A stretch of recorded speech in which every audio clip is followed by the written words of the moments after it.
जय भारत स्टूडेंट्स।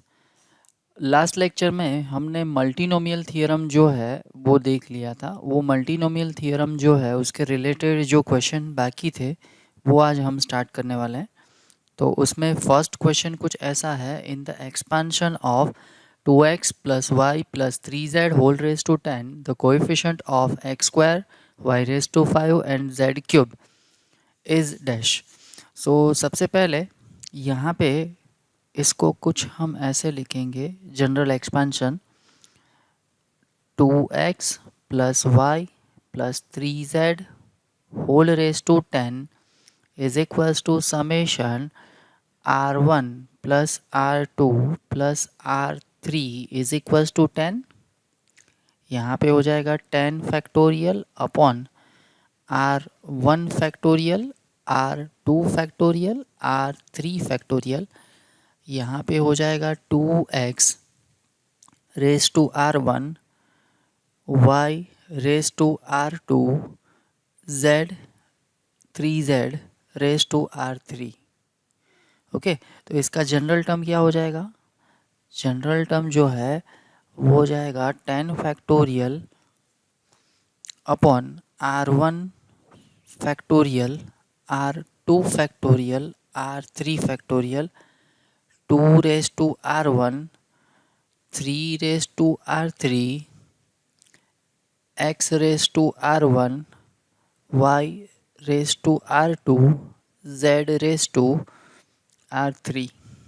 ठीक है, तो जनरल टर्म हमने ये लिख दिया है।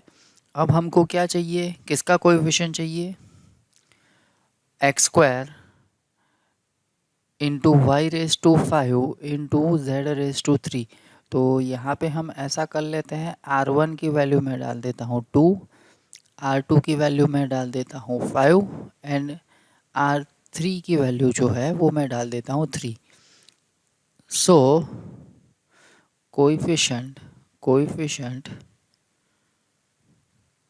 Of X square Y raise to 5 and z cube is equals to 10 factorial upon, यहाँ पे हो जाएगा 2 factorial into 5 factorial into 3 factorial, 2 raise to r1 की वैल्यू क्या हो जाएगी 2 एंड बाद में 3 रेज टू r3 की वैल्यू क्या है 3। तो ये हो गया हमारा कोएफिशिएंट। तो देखो कौन सा ऑप्शन सही ऑप्शन बैठ रहा है, 10 factorial upon 2 factorial into 3 factorial into 5 factorial, 2 raise to 2 and 3 raise to 3। So B option जो है वो सही ऑप्शन रहेगा। ठीक है, so B option is the correct option. तो ये हो गया हमारा आंसर। आगे बढ़ते हैं नेक्स्ट क्वेश्चन के लिए। अब देखो तो क्या दे दिया है, the total number of term in the expansion of 2x minus y plus 4z whole raise to 12 is dash.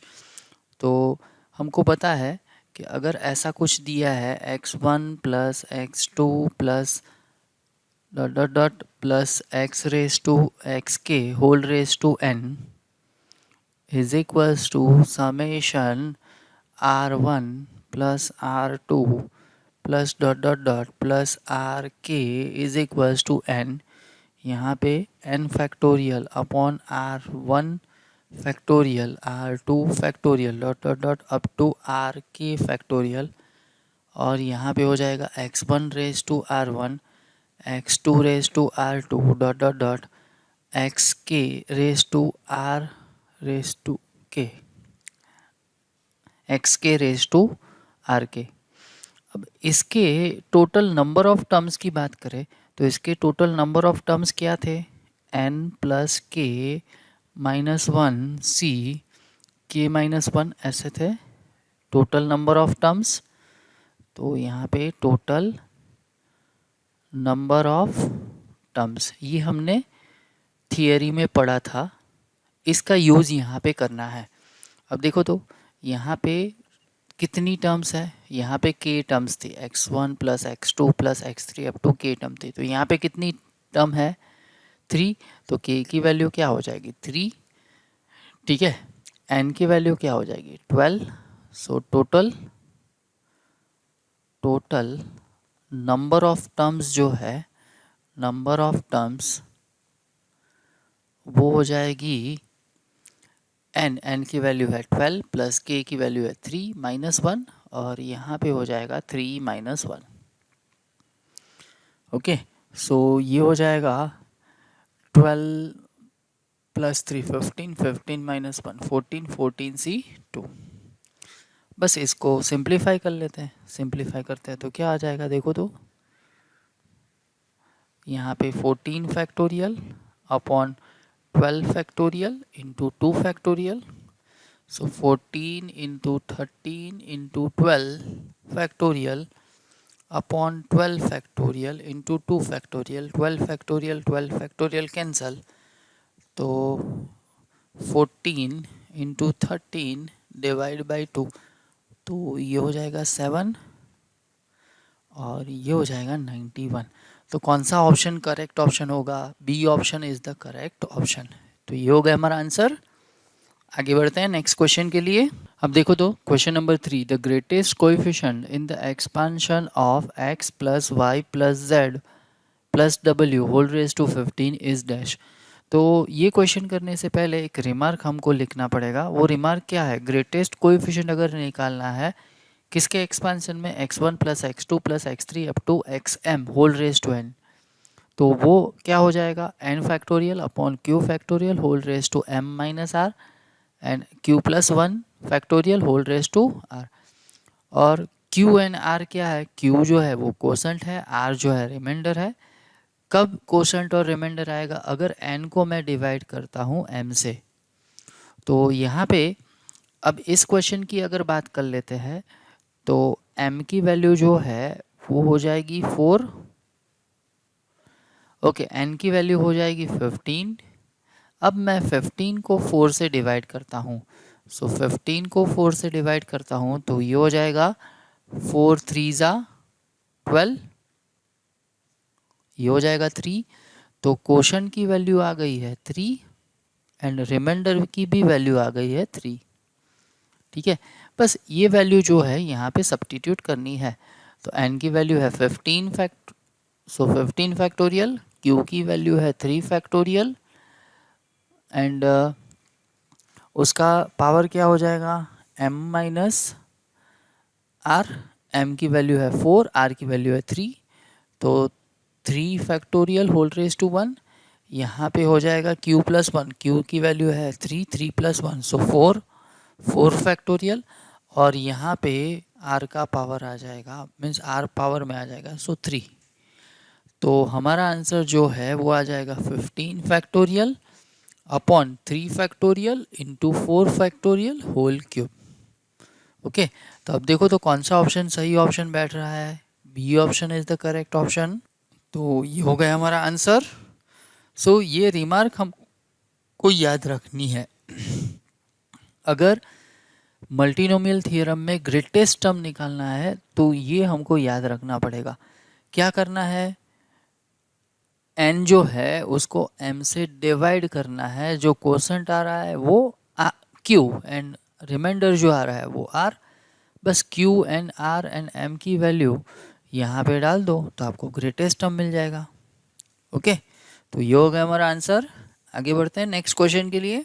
अब देखो यहाँ पे क्या दिया है, the coefficient of x cube y raise to 4 z raise to 5 in the expansion of x y plus y z plus z x whole raise to 6 is dash. तो सबसे पहले जनरल टर्म लिख लेते हैं इसका। जनरल टर्म क्या हो जाएगा, 6 factorial upon r1 factorial r2 factorial r3 factorial. यहाँ पे हो जाएगा x y whole raise to r1 y z whole raise to r2 and z x whole raise to r3।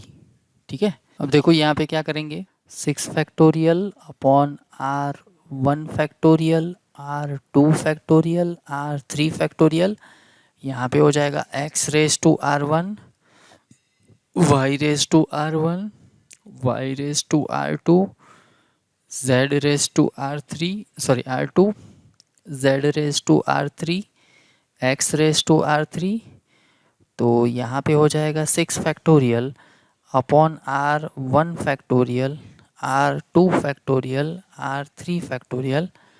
यहाँ पे हो जाएगा x raise to r 1 plus r 3, y raise to r 2 plus r 1 and z raise to r 2 plus r 3। अब यहाँ पे हमको बता है R1 plus R2 plus R3 is equals to 6 होना चाहिए। दूसरा हमको x का कोई x क्यूब चाहिए, so R1 plus R3 is equals to हो जाएगा 3, बाद में R2 प्लस R1 जो है वो हो जाएगा 4, बाद में R2 प्लस R3 जो है वो हो जाएगा हमारा 5। ठीक है, अब देखो यहाँ पे कंडीशन क्या डालेंगे ताकि एक्स क्यूब का कोएफिशिएंट मिल जाए, x raise to 4, y z raise to 5 वो मिल जाए। अगर इनको सॉल्व करेंगे तो R1 जो है, R1 की वैल्यू जो है वो हो जाएगी 1। सॉल्व करना है, बस सिंपली सॉल्व करना है। R2 की वैल्यू जो है, R2 की वैल्यू जो है वो हो जाएगी 3 एंड R3 की वैल्यू जो है वो हो जाएगी 2। तो कोएफिशिएंट क्या हो जाएगा, coefficient of x cube y raise to 4 z raise to 5 is 6 factorial upon 1 factorial into 3 factorial into 2 factorial. Okay, तो ये हो गया हमारा आंसर। अब देखो क्या दे दिया है, the number of term containing x raise to 5 in the expansion of 2 minus x plus 3x square whole raise to 6।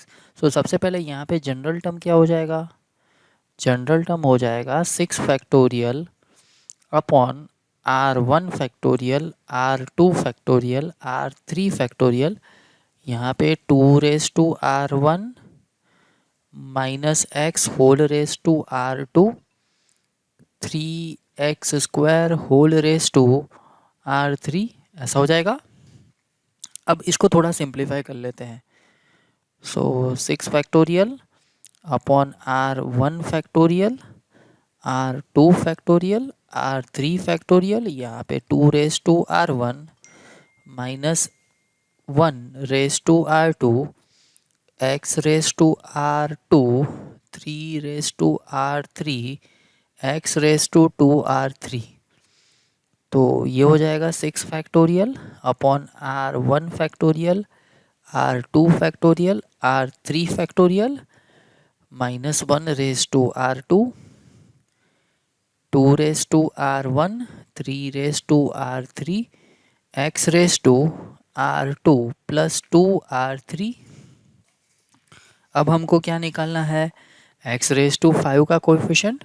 तो यहाँ पे हमको बता है R1 plus R2 plus R3 जो है वो हो जाएगा 6 and R2 plus 2R3 is equals to हो जाएगा 5। ठीक है, अब इसको सॉल्व कर लेते हैं। देखना यहाँ पे ऊपर वाले क्वेश्चन में मैंने नहीं किया था, पर यहाँ पे मैं दिखा देता हूँ। R1, R2 and R3 case 1 में ले लेता हूँ, केस 2। केस 1 में क्या हो जाएगा, मैं R3 की वैल्यू 0 डाल देता हूँ, बाद में R3 की वैल्यू जो है 1 डाल देता हूँ, और केस 3 में R3 की वैल्यू 2 डाल देता हूँ। अब देखो तो हमको पता है R1 plus R2 plus R3 जो है वो 6 होना चाहिए, R2 plus R3 2R3 is equal to 5 होना चाहिए।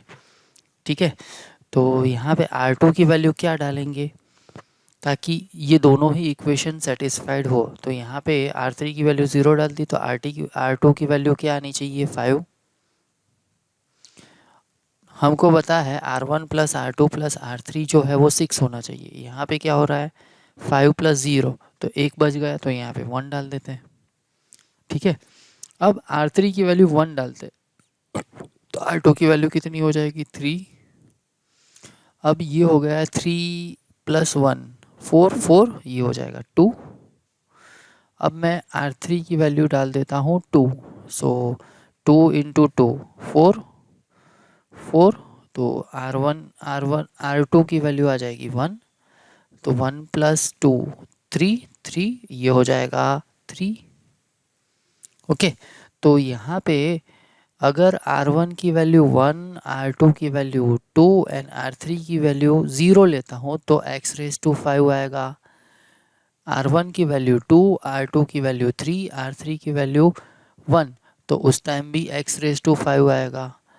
अब यहाँ की बात करते हैं, R1 की वैल्यू 3 ले लो, R2 की वैल्यू 1 ले लो, R3 की वैल्यू 2 ले लो, तो भी x⁵ आएगा। तो टोटल नंबर ऑफ टर्म्स कितने मिले? 3। तो करेक्ट ऑप्शन कौन सा आएगा? A option is the correct option. तो ये हो गया हमारा आंसर। अब जो है वो नया थियरी कंसेप्ट आ रहा है और उसमें प्रॉपर्टीज़ ऑफ बाइनोमियल कोएफिशिएंट जो है वो पढ़ना है। तो अगर आज मैं वो थियरी स्टार्ट कर देता हूँ, तो वो थियरी के रिलेटेड क्वेश्चन जो है वो हर साल जेई के टेस्ट में होते हैं। तो थियरी के साथ अगर वो एमसीक्यू हो जाए तो सही रहेगा। इसलिए आज का लेक्चर मैं यहीं पे ख़त्म करता हूँ। मिलते हैं नेक्स्ट लेक्चर में, और नेक्स्ट लेक्चर में हम प्रॉपर्टी ऑफ बाइनोमियल कोएफिशिएंट जो है वो कंसेप्ट करेंगे, और वो बहुत ही इम्पोर्टेंट कंसेप्ट है और उसमें ठीक तरह से ध्यान रखना है, क्योंकि उसमें से कई सारे क्वेश्चन जो है वो जेई में पूछे जाते हैं। तो वो कंसेप्ट आपको ठीक तरह से समझना है। पर एक और भी रिक्वेस्ट है, आपके पास रेफरेंस बुक है तो रेफरेंस बुक जो है उसमें से आप ये binomial property of binomial coefficient जो है वो एक बार ठीक तरह से देख लेना, ताकि वो ठीक तरह से आपको समझ में आए। ठीक है, सो मिलते हैं नेक्स्ट लेक्चर में। तब तक जय Bharat, take care of you and your family. Bye bye.